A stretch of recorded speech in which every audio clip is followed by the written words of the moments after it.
Well, some bad news for California's ongoing high-speed rail project. Yeah, the federal government is pulling $4 billion in funding. Transportation Secretary Sean Duffy says not a single track has been laid after 16 years and $15 billion spent.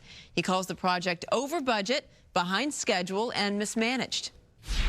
Governor Gavin Newsom issued a statement in response. He reads in part, with projects like the Texas high-speed rail failing to take off, we are miles ahead of others. We're now in the track laying phase and building America's only high-speed rail. California is putting all options on the table to fight this illegal action, end quote. And that's going to be one of the hot topics tomorrow night on our political show. The Issue Is with Alex Michelson, who is joining us this morning. Alex, hi there. Good morning to you. Let's talk about it. Is losing the federal money going to kill the high-speed rail project? If they lose it, it very well could. I mean, let's just break down what's happening here. By any objective measure, high-speed rail has been a disaster. It is billions of dollars, $100 billion over budget, and decades behind schedule. The intention of this thing was to have LA be connected to San Francisco. That's now not even really being discussed.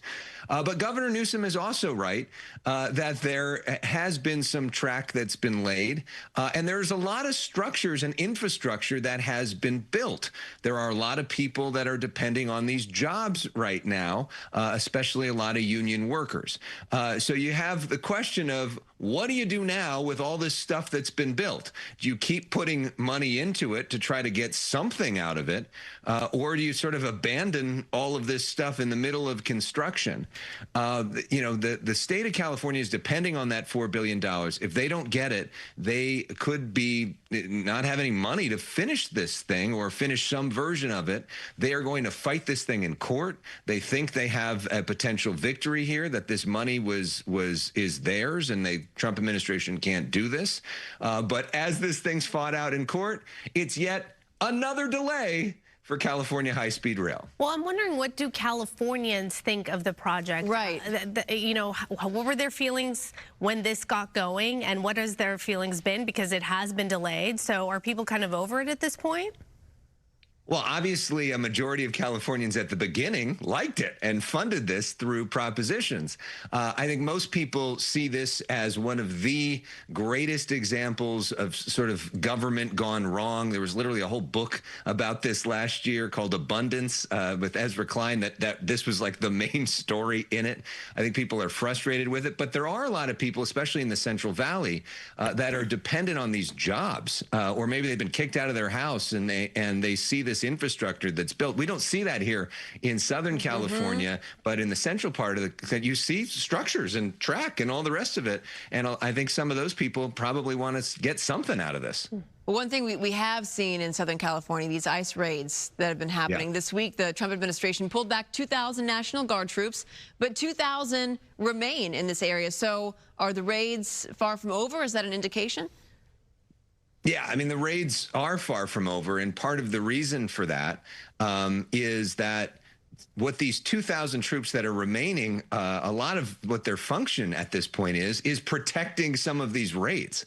I mean, yes, they're also assigned to protecting buildings where there's been no protest for weeks, and a lot of these guys are literally just standing around and doing nothing or doing like parking enforcement.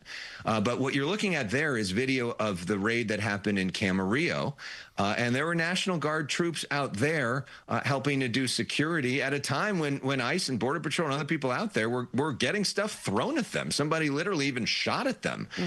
So that's part of their function. And on the Issue Is this week, we're going to have an interesting perspective from Gregory Bavino, who is in charge of Border Patrol for this region. He is in charge of all of these raids. When Karen Bass got frustrated in MacArthur Park and got on the phone and said, let me talk to who's in charge, she talked to him.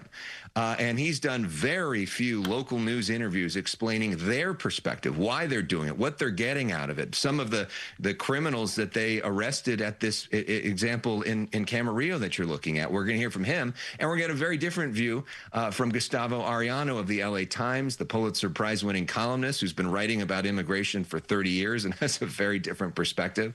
And so what we like is to try to bring, both sides to the table and hear from different perspectives, and we're going to get that this week.